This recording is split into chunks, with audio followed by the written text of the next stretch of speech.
Hi, everybody. This is Joe from PrepAgent. As you can see my face today, which I normally do not do. I want you guys to notice that we have a new year. This is the first webinar of the new year, so very exciting. Yay, yay, first webinar of the new year. And you notice I'm doing it from a sound booth, so we're always trying to make improvements. And this year, I'm going to try and make sure the quality is better, so you can see my new sound booth. If you guys could speak, I hope you all go, ooh, ah, very nice. Hopefully that improves things for you guys. Few more updates for this year. We're going to try and launch Agent School. Last year, we dabbled in it a little bit, but this year, we're going to be a lot more consistent with those webinars for Agent School. And that's going to help you guys get going with your real estate career after you pass. Because remember, we don't only want you guys to pass the exam, we want you to be successful well after. So look for that. With that being said, Happy New Year, and let's get going. Yay. Let's see. Hopefully I do this right. That would be embarrassing. And boom.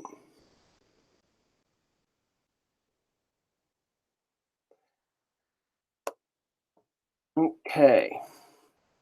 Guys like my hat? It's trademark. All right, here we go. First question of the new year. Ralph sold his house to Oscar, who did not record the deed but took residency there. Ralph then sold the same property to Larry, who reviewed the county recorder's office but did not examine the property. Ralph gave Larry a deed, which Larry recorded. Which of the following would be true concerning title to the property?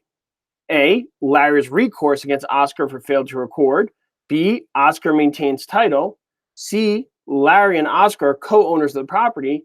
Or D, Larry now owns the property because he recorded his deed first.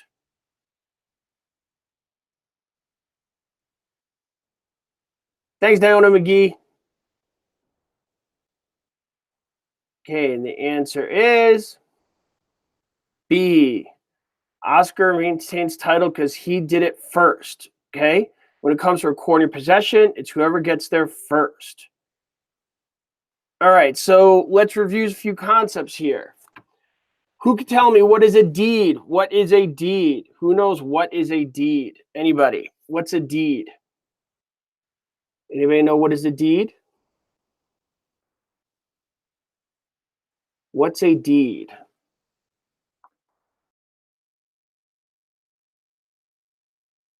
Michelle Lawrence says ownership. Ashmel says proof of transfer. Jessica says proof of transfer, and that is correct. The deed is evidence of transfer. What is proof of ownership? Who knows what is proof of ownership? What shows ownership? What do you guys think? Title. Title shows ownership. Deed is the evidence of this transfer. Title is ownership. Good job, everybody. All right. We'll get more into that in a little bit.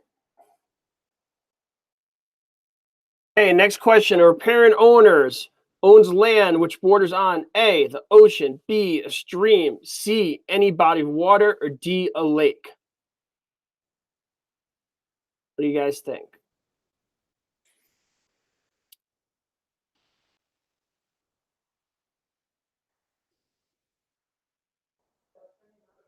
What do you guys think? And the answer is a stream. A lot of you guys remember riparian river, riparian river, riparian river, correct? But river is just a memory technique. What is the real definition of riparian rights? What do you guys think? What's the real definition of riparian rights? It's a moving body of water.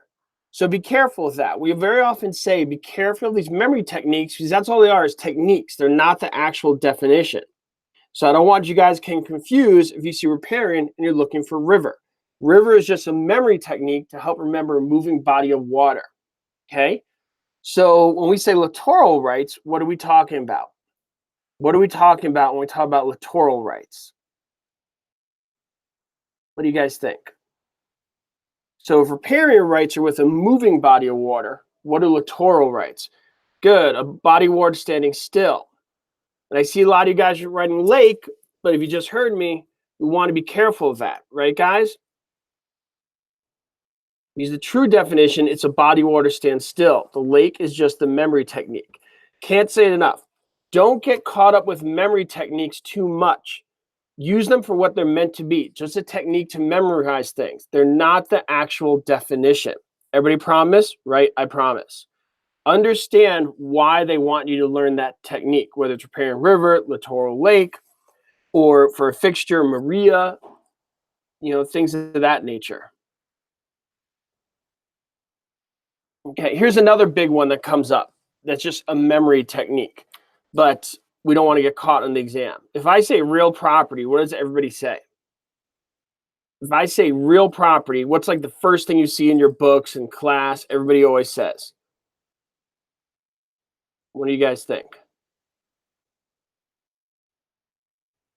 So if I say real property, everybody always says immovable, right? We all say immovable, okay? Like a house or real estate. But what's the actual definition of real property? Going with this, what I'm talking about here, but don't get too caught up with a memory technique. What is real property? Immovable is just a memory technique. It's a general rule. It's not an absolute rule, but it's really helpful, and you guys remember what real property is. But what actually is real property? What does you got? So Michelle says land. So real property is land and all things that go with that land, okay? I like to say real property goes with the real estate, okay? And that comes up, all right, for different types of things, okay? Because can you guys give me an example of real property that is actually movable? What's an example of real property that is actually movable? So something's not immovable, but is actually real property. What do you guys think? Who can give me an example of that? A pool cover. Good job, Maria. So a pool cover is an example of something that's movable, but is actually considered real property, all right? And that's why we want to remember real property goes with the real estate and personal property goes with a person. The general rule is real property is immovable, personal property is movable, okay? But you guys got to be careful of that. So I just wanted to go over that because I always want to make sure that we're not just memorizing little memory techniques, but rather understanding why they want you to memorize those memory techniques. Because if you just memorize the memory technique, if you don't see that little hint on the exam, you might get thrown off. But if you understand why it's there, it doesn't matter what they ask you. You'll get it right. Everybody got it? Give me a thumbs up. Did I get a thumbs up from everybody?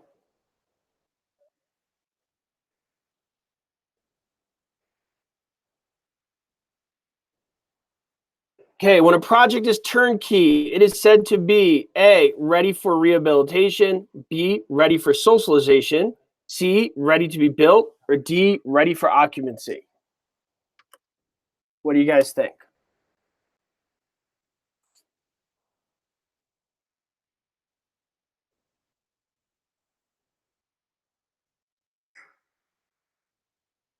I'm so annoyed. I just got this nice soundproof booth and people are talking right outside my booth. It's like, what's the point of getting the booth if people are going to talk right outside the booth?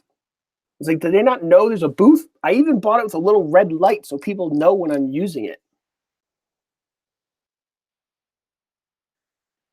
And now they just think it's a nice little private area to talk to their friends. They're like, ooh, new quiet area. Maybe I could go gossip. But now I can listen in on their conversations. They won't know it. Not sure if I want to do that.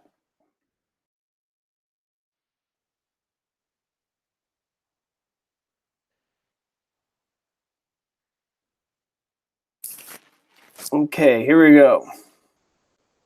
Nope, I do not listen in on anybody's conversation. So when people in the office hear this recording, I want everybody to know that I do not listen to anybody's conversations. Or maybe this will keep them away from the booth. Good. All right, here we go. In order to avoid successor's liability in the buying of a business, which of the following should be filed? A bill of sale. B, a certificate of clearance, C, a security agreement, or D, a doctrine of estoppel?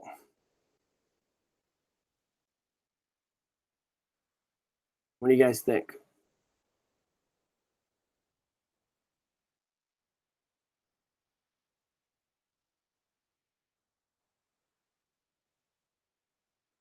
And the answer is B, certificate of clearance. Good. I feel like I'm in that show Real World. Everybody remember that? Started in the 90s. They had that people live in the house in New York City. And they had that guy who now does exercise videos. Maybe I'm dating myself. I'm talking in the booth. Okay. In which of the following situations would property be reassessed? A, every 2 years. B, when sold. C, when a property has been rehabilitated or removed. Or D, annually.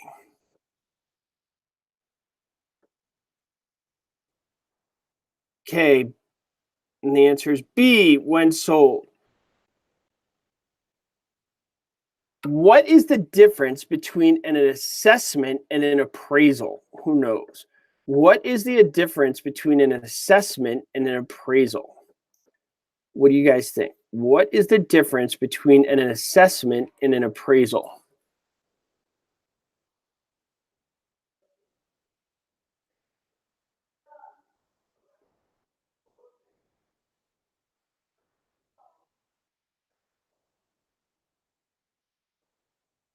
What do you guys think? So an assessment is given for tax purposes. Appraisal is not related to taxes, but more typically for banks. But you could get an appraisal for yourself as well. Like people get divorces, get appraisals on properties and other situations. The assessment is specific to taxes. But otherwise, they're basically the same thing. Yeah, so Maria says appraisals for mortgages, but like I said, you don't need to get a mortgage to get an appraisal. You can get an appraisal just independently because you want to know the value of your house. So sometimes you see when people get divorced, they want to know the value before they split up assets or things of that nature. So the assessment, though, is specific for taxes.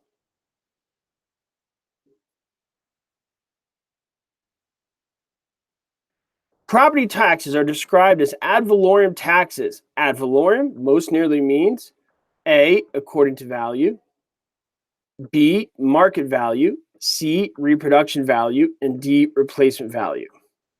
So Ann says my property gets assessed every 2 years. That is true, but as well, it'll get assessed when it gets sold.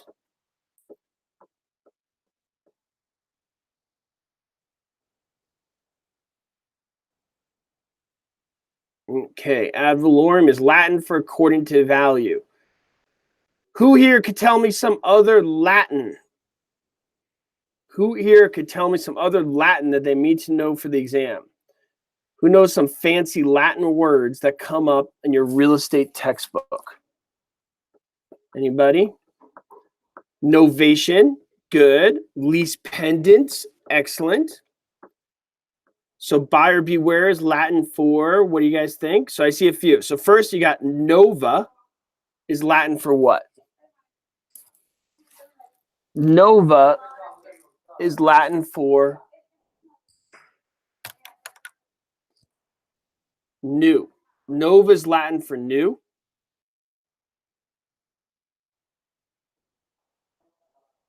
Okay, caveat emptor is buyer beware. Caveat emptor is buyer beware. Good. And what was the other one? We got novo Latin for new. Ad valorem is according to value. Buyer beware is caveat emptor. Ooh, per otro v. Good one, Kathy. The lease pendants is lawsuit pending. Pure otro v. What's that one? So Kathy threw out a tough one for everybody. Per otro v.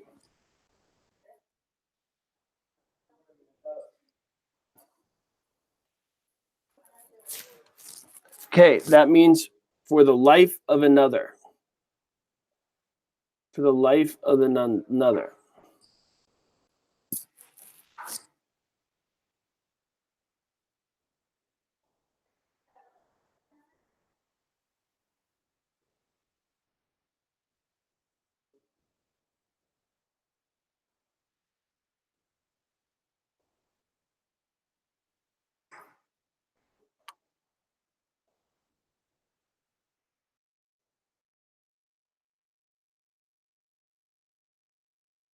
All right. Excuse me. Which of the following be an example of a boot for income tax purposes? A decrease in real estate property taxes. B, a debt relief from a mortgage in the exchange. C, a decrease in the basis. D, an increase in the deductible depreciation.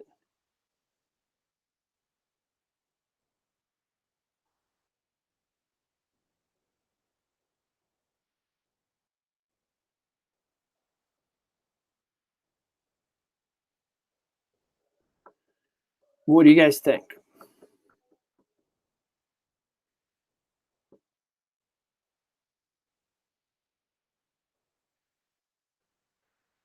Okay, B, a debt relief from a mortgage in the exchange. So we're talking about a 1031 tax deferred exchange.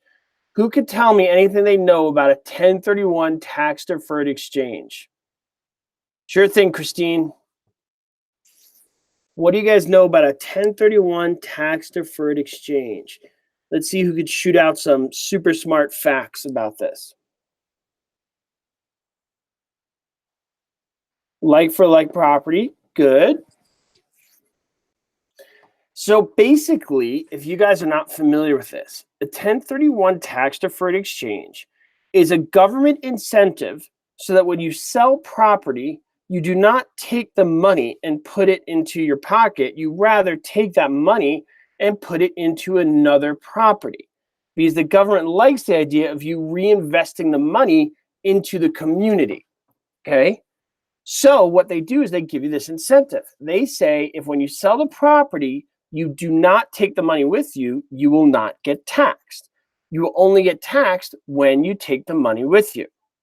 So there's time limits on this. As a lot of you guys are writing, all right, you have 45 days after your sell of the property to identify another one and 180 days to close the deal with that other property.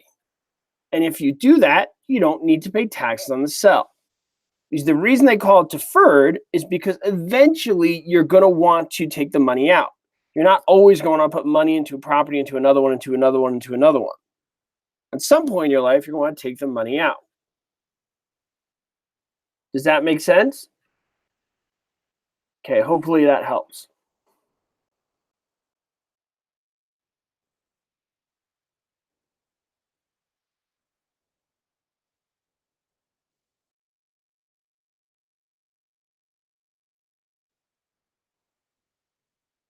Okay, here we go.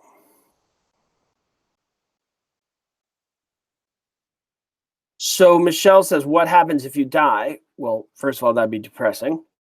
And then I guess your kids would get the property and they're subject to the same thing. All right, Diona says, isn't it true that the tax paid on the new property is the same as the tax from the property's exchange? Yes, excellent point. Okay, that was an excellent point she wrote.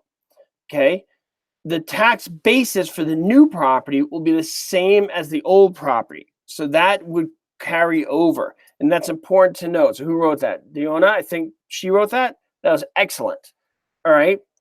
The tax basis on 1031 exchange, the old property becomes the tax basis of the new property, that original cost basis. Everybody got that?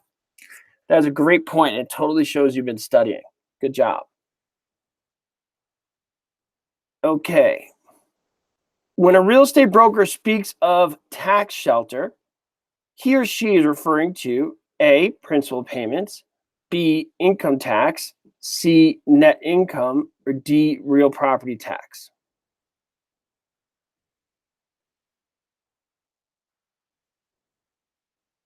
All right.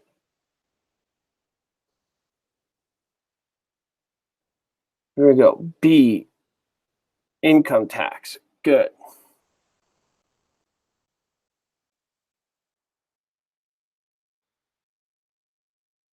For those of you guys who are first timer here, I'm sorry I didn't say this before, but just in case you're having trouble seeing the screen, make sure you set it to 720 HD. You could do that with the gearbox on the bottom.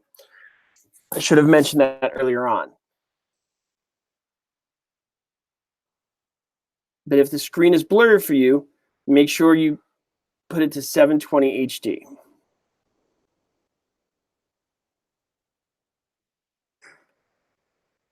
Nice to meet you too, Rianne.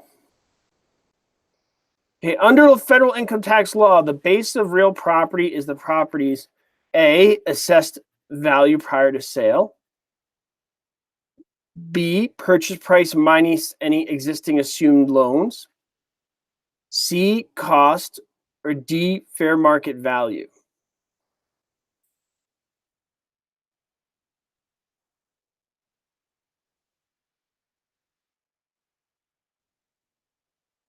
Okay, and the answer there is C. Would any of you guys like to go over some vocabulary in the last part of the webinar today? Who would like to do some vocabulary real quick? Just bang out some vocabulary together. Okay, let's do that. So, as you guys know, we go into our control panel, go to my account.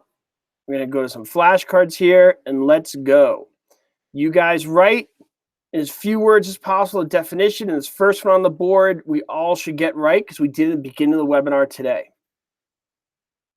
Okay, riparian. Real quick, so we got to write this as fast as we can. So this is like a contest for everybody. Okay, moving body of water. Riparian rights is when you're by a moving body of water. Good. Contingency. What does that mean? Contingency. What is a contingency? Contingency.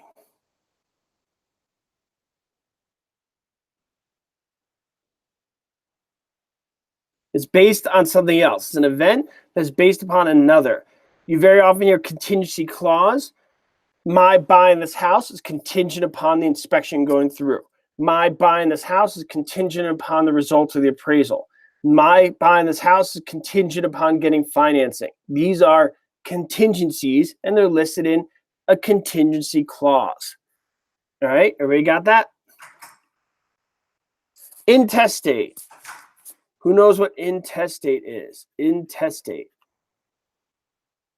Intestate. No will. Good. Testate's when you have a will. Intestate is no will. What action can the government take when you die without a will? When there's no heirs, no will, nothing. Like you're basically Ebenezer Scrooge from A Christmas Carol. We also know that reference. Christmas was like last week. Okay, escheat. Good. Your property could escheat to the state. Escheat. Escheat is one of the 4 government powers. What are the other 3? Escheat are one of the 4 government powers. What are the other 3? What are the other 3 powers? Police power. Excellent. That's one of them. Eminent domain, taxes, and escheat. So the 4 government powers are police power, eminent domain, taxes, and escheat. I'll repeat this. Police power, eminent domain, taxation, and escheat. And the acronym, remember, is the name Pete. You remember the name Pete. You guys are doing great.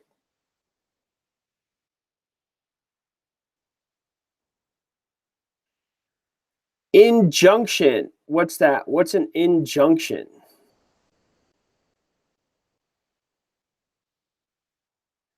Injunction.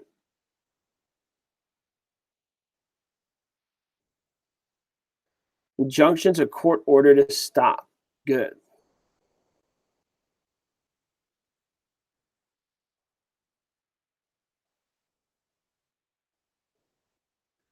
Abandonment. Abandonment. What does abandonment mean? What does abandonment mean?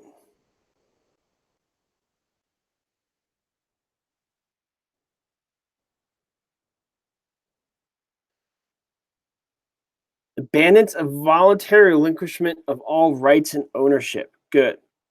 By the way, if this is going too fast for you, all right, Do not worry, because this is all recorded and can be accessed through your control panel. So you can listen to it again and pause at any point in the webinar that you want.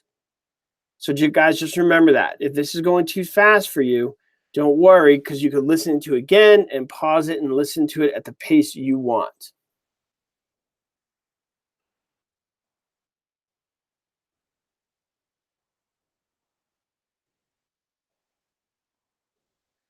Agency. Agency.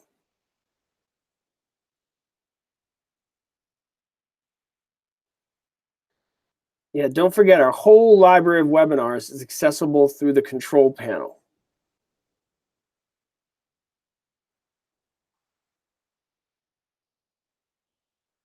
Okay, agency is any relationship in which one party agrees to represent another.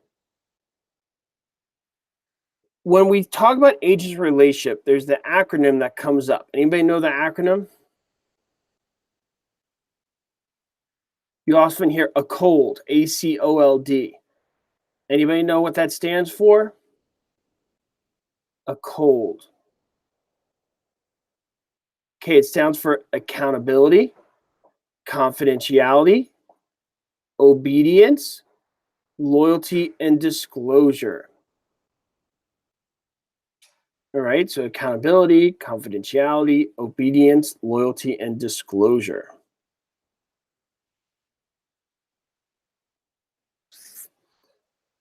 Economic obsolescence, what's that one all about? Economic obsolescence, who knows?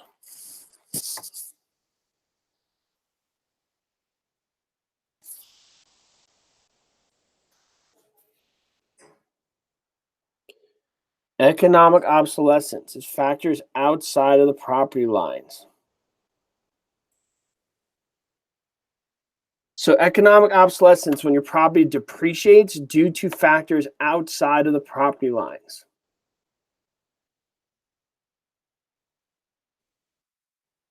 Can you guys give me an example of economic obsolescence? Can you guys give me an example of economic obsolescence? Who could do that? Anybody? Airport, good. Nice job, Michelle. Airport noise. Economic obsolescence is a form of depreciation.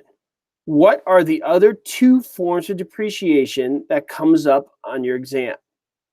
So economic obsolescence is a form of depreciation.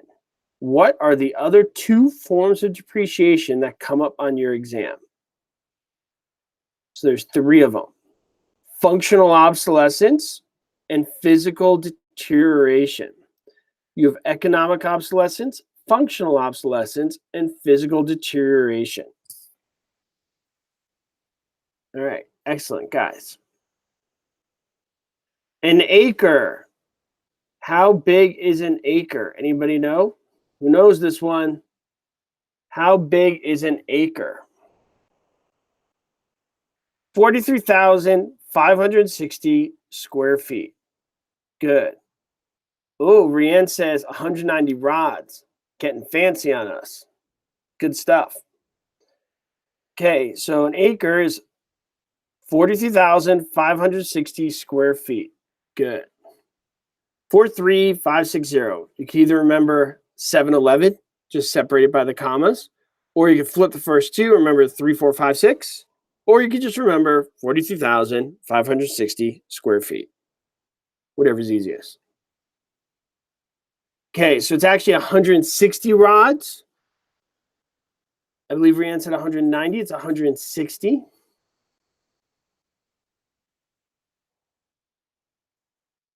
Oh, Lanny, that's a good one. 4 old ladies doing 35 and a 60.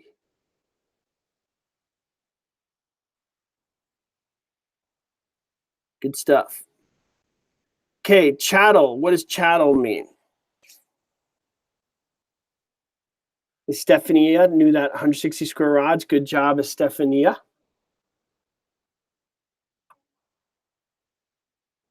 Chattels, personal property. Remember, chattel, cattle, cows, move.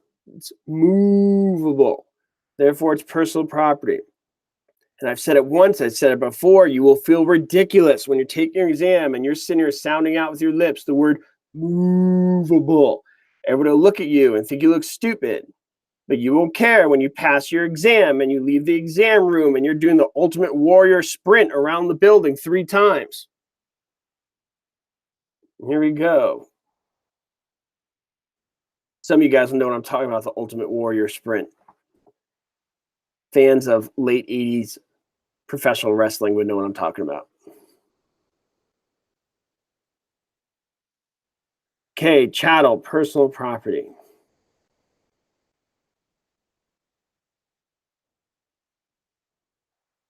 Nobody here knows what I'm talking about with the Ultimate Warrior Sprint? His entrance song? Okay, here we go. Safety clause. Safety clause.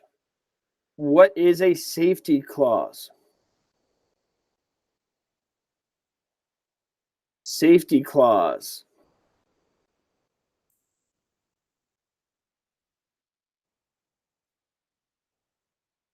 Okay, safety clause, also known as a protection period clause. Okay, what this is a way for you to get your commission after the listing expires by identifying the buyers you were working with before it expires. It is not a time to find a new buyer. It is a time to close deals with buyers you were working with during the term of the listing. Has everybody got that? Okay, good. Yes, and Michelle, good point. It must be in writing. You must write down those people. Good job, Michelle. All right, avulsion. What's avulsion? Avulsion. What do you guys think? Avulsion. Avulsion's the tearing away of land. Good. By natural causes like a dam breaking.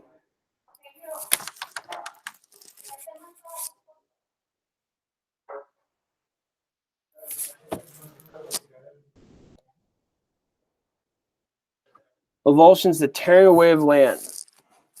Because the dam's breaking. Good. Assessor, we went over this before. An assessor, we went over this before. What is this? Sorry, Kim, I hear them too. I hate them.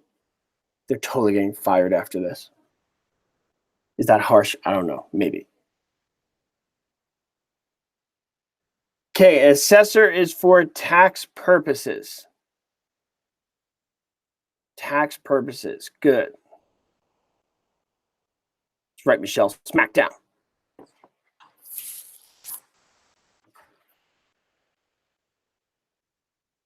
All right, you find the value for tax purposes. Good.